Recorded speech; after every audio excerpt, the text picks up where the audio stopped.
और आंखों में अश्रु लिए राजा से विनती करती है, महाराज, मैं अच्छे से जानती हूँ कि आप हमारी पुत्री से नफरत करते हैं। आपने बचपन से लेकर आज तक उसे एक नजर देखना भी पसंद नहीं किया, लेकिन अब मुझे नहीं लगता मैं ज्यादा दिनों तक जीवित रहूंगी। इसलिए हे महाराज, मैं अपनी पुत्री की जिम्मेदारी अब आपको सौंप रही हूँ। जब तक उसका गोना नहीं हो जाता, जब तक वो अपनी ससुराल विदा नहीं हो जाती, तब तक आपको ही राजकुमारी का ध्यान रखना होगा और बड़ी धूमधाम से उसका गोना कर हमारी बेटी को विदा कीजिएगा महाराज। बस आपसे हाथ जोड़कर यही मेरी अंतिम प्रार्थना है। रानी की हालत देख राजा उसका हाथ अपने हाथ में लेकर बोला, ठीक है, मैं हमारी बेटी का ध्यान रखूंगा। राजा से तसल्ली मिलने के बाद रानी प्रेमलता का देहांत हो जाता है। रानी के देहांत के बाद उससे किए गए वादे के अनुसार राजा मदनपाल राजकुमारी तारावती को संदेश पहुंचवाते हैं कि आज वो उससे मिलने आएंगे। जब राजकुमारी तारावती को अपने पिता का संदेश मिला तो उसकी खुशी का कोई ठिकाना नहीं था। जिंदगी में पहली बार आज वो अपने पिता से मिलने वाली थी।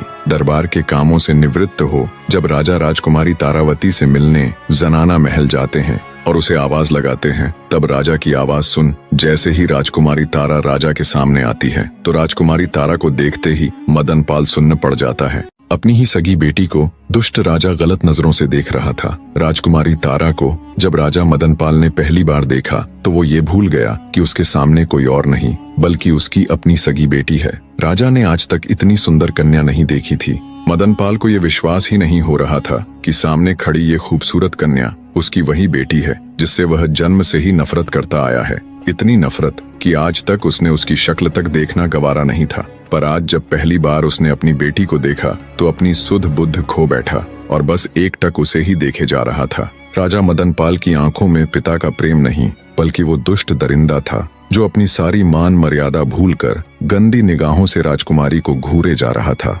राजकुमारी को देख राजा मदनपाल के मुख से एक शब्द भी नहीं निकला और वो बिना कुछ बोले चुपचाप वहां से वापस अपने शयन कक्ष में लौट आया। दुष्ट राजा वासना के वशीभूत हो अब बस राजकुमारी तारावती के बारे में ही सोचे जा रहा था। उसका दिमाग एकदम से सुन्न पड़ गया था। रह रहकर उसकी आंखों के सामने राजकुमारी तारावती का वही मुस्कुराता चेहरा आ रहा था। राजा को ऐसे ही बैठे बैठे पता नहीं कब दिन से रात और कब रात से दिन हो गया। उसके दिमाग से राजकुमारी तारावती की छवि हट ही नहीं रही थी।